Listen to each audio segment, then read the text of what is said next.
அனைவருக்கும் வணக்கம். இன்னைக்கு ஹிந்து நியூஸ் பேப்பர்ல என்ன இம்பார்ட்டன்ட் நியூஸஸ் இருக்கு அப்படின்னு சொல்லி பார்ப்போம். ஸோ ஃபர்ஸ்ட் ஒன் பார்த்தீங்கன்னா, இந்த இடத்துல and angels pass in an AI shaped world அப்படின்னு சொல்லி கொடுத்துருக்காங்க. இந்த இடத்துல நம்ம என்ன தெரிஞ்சுக்க போறோம் அப்படின்னா, எங்கல்ஸ் பாஸ் அப்படின்னா என்ன? ஃப்ரெட்ரிக் எங்கல்ஸ் அப்படின்னு சொல்லி ஒருத்தர் இருக்காரு.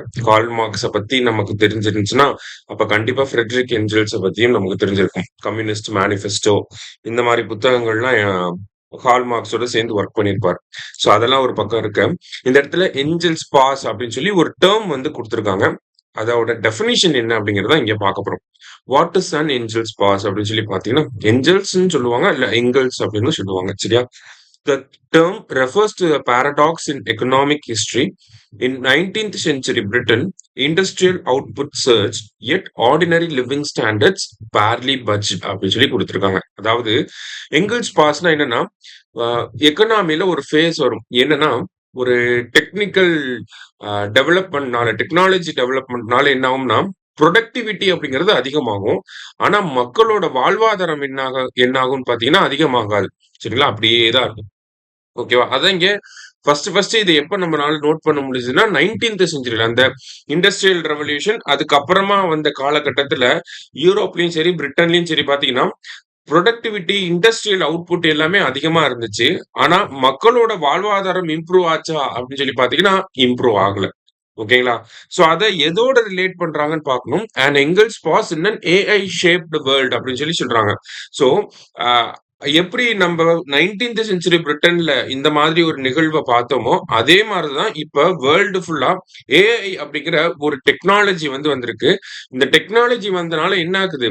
புரொடக்டிவிட்டி அப்படிங்கிறது அதிகமாயிருக்கு. ஆனா லிவிங் ஸ்டாண்டர்ட் அதிகமாயிருக்கா அப்படின்னு பார்த்தா கிடையாது. அப்படிங்கிறத சொல்றாங்க. இப்ப நீங்களே ஒர்க் பண்ணக்கூடிய ஒரு ப்ரொஃபஷனலா இருந்தீங்க அப்படின்னா, ஏஐனால உங்களோட புரொடக்டிவிட்டி ரொம்பவே இம்ப்ரூவ் ஆயிருக்கும். அந்த புரொடக்டிவிட்டி இம்ப்ரூவ் ஆயிருக்கும். ஆனா அதுக்கேத்த மாரி உங்களோட லிவிங் ஸ்டாண்டர்ட் இன்கிரீஸ் ஆயிருக்கா அப்படின்னு சொல்லி பார்த்தீங்கன்னா, 2 வருஷத்துக்கு முன்னாடி எப்படி இருந்தீங்களோ, அதே மாரி தான் இப்பயுமே இருந்திருப்பீங்க. கரெக்ட்டா? சோ அததான் என்னன்னு சொல்றாங்க? எங்கல்ஸ் பாஸ் அப்படின்னு சொல்லி சொல்றாங்க. அடுத்தது இந்த இடத்துல வந்து என்ன பேசியிருந்தாங்க அப்படின்னா, போஸ்ட் ஹார்வெஸ்ட் லாஸஸ பத்தி பேசியிருந்தாங்க. அறுவடைக்கு பிந்தைய இழப்புகள பத்தி பேசியிருந்தாங்க. சோ அதுல என்ன சொல்றாங்க அப்படின்னா, நமக்கு தெரிஞ்ச சஜஷன்ஸ் தான் இங்கேயும் குடுத்திருந்தாங்க. சரியா? என்னன்னா, நமக்கு அந்த குடோன்ஸ வந்து அதிகப்படுத்தணும். கோல்ட் ஸ்டோரேஜ் வந்து அதிகப்படுத்தணும். டிரான்ஸ்போர்ட் வெஹிக்கிள்ஸ்ல கோல்ட் ஸ்டோரேஜ் வந்து இன்கிரீஸ் பண்ணணும். பெரிஷபிள் கூட்ஸ வந்து நல்லா பெட்டரா மேனேஜ் பண்ணணும். இந்த மாதிரியான சஜஷன்ஸ குடுத்திருந்தாங்க. சோ இதுல முக்கியமா என்ன அப்படின்னு சொல்லி பார்த்தீங்கன்னா, நமக்கு prelims and objective mains point of வியூல பிரதான் மந்திரி கிசான் சம்பத யோஜனா அப்படின்னு சொல்லி ஒரு திட்டம் இருக்கு. சரிங்களா? அதாவது முன்னாடி சம்படா அப்படிங்கிறது தான் அந்த திட்டத்தோட பேரு. சரியா?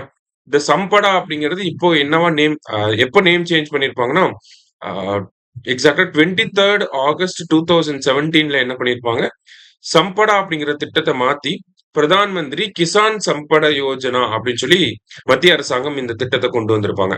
இந்த பிரதான் மந்திரி கிசான் சம்படா யோஜனா அப்படிங்கிற இந்த திட்டம் எதுக்காக அப்படின்னு சொல்லி பார்த்தீங்கன்னா, நமக்கு ஃபுட் ஸ்டோரேஜ் இருக்கு இல்லையா? அந்த ஃபுட் கிரெயின்ஸோட ஸ்டோரேஜ வந்து அதிகப்படுத்துறதுக்காக தான். ஓகேங்களா? ஸ்டோரேஜ வந்து இம்ப்ரூவ் பண்ணணும். அந்த இன்ஃப்ராஸ்ட்ரக்சர டெவலப் பண்ணணும். கோல்டு ஸ்டோரேஜ இம்ப்ரூவ் பண்ணணும். இந்த மாதிரி அ ஸ்டோரேஜ் ரிலேட்டடா இருக்கக்கூடிய விஷயங்கள பெட்டரா இன்கிரீஸ் பண்றதுக்காக, அடுத்த கட்டங்களுக்கு கொண்டு போறதுக்காக தான் இந்த பிரதான் மந்திரி கிசான் சம்பத யோஜனா அப்படிங்கிற திட்டம் வந்துரும். சரியா? சோ திட்டம் என்ன அப்படிங்கிறத தெரிஞ்சுக்கிறோம். எப்ப வந்துச்சு அப்படிங்கிறத தெரிஞ்சுக்கிறோம். அதுக்கு என்ன அப்ஜெக்டிவ் இருக்கு அப்படிங்கிறத தெரிஞ்சுக்கணும். ஒரு திட்டம்னு எடுத்துக்கிட்டா. சரியா? ரைட். அதுதான் இங்க நம்ம பார்த்திருக்கோம். நெக்ஸ்ட் வந்து பாத்தீங்கன்னா, buy local make country self reliant அப்படின்னு சொல்லி நம்ம பிரதமர் சொல்லியிருக்காரு.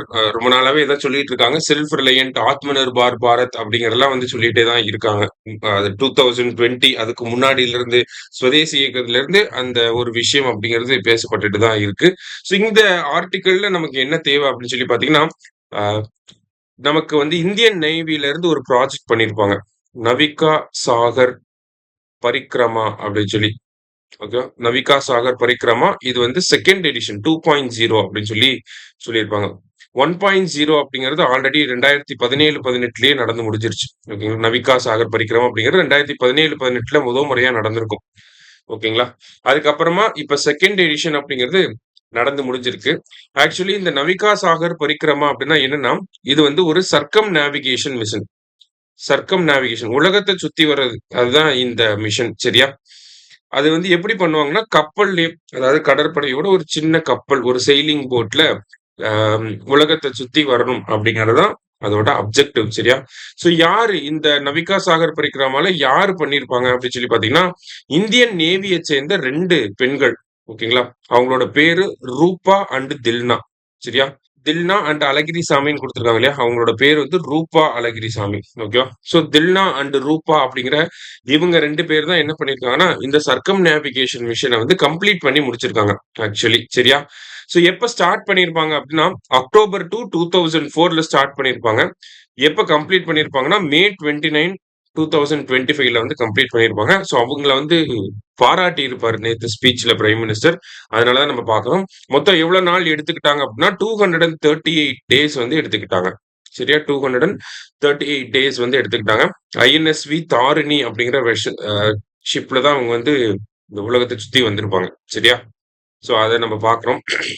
அடுத்ததா பார்த்தீங்க அப்படின்னா, AstroSat India's first space observatory completes a decade among the stars அப்படின்னு சொல்லி குடுத்திருக்காங்க. ஓகேவா? ஸோ ஆஸ்ட்ரோசாட் அப்படிங்கிறது பார்த்தீங்கன்னா, ஆஸ்ட்ரானமி ரிலேட்டடா இந்தியா அ லான்ச் பண்ண ஒரு இம்பார்ட்டன்ட்டான அண்ட் ஃபர்ஸ்ட் சேட்டலைட்டும் கூட. சரிங்களா?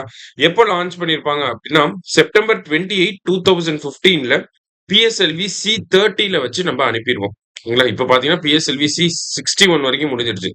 கரெக்ட்டா 10 வருஷத்துக்கு முன்னாடி பார்த்தீங்கன்னா, பிஎஸ்எல்வி சி-30 செப்டம்பர் 28, 2015ல லான்ச் பண்ணியிருப்போம். ஆ ஸோ இந்த லான்ச் நடந்து முடிஞ்சு கிட்டத்தட்ட 10 வருஷம் ஆயிருச்சு. ஒரு முக்கியமான டேட் ஓகேவா? நல்லா பார்த்து வச்சுக்கோங்க. ஸோ லான்ச் நடந்து முடிஞ்சு 10 வருஷம் ஆயிருச்சு சரியா? அததான் இங்க குடுத்திருக்காங்க. ஸோ இனிஷியலா பார்த்தீங்க அப்படின்னா, 5 இயர்ஸ் அப்படிங்கிறது தான் இதோட மிஷன் டைமா இருந்துச்சு.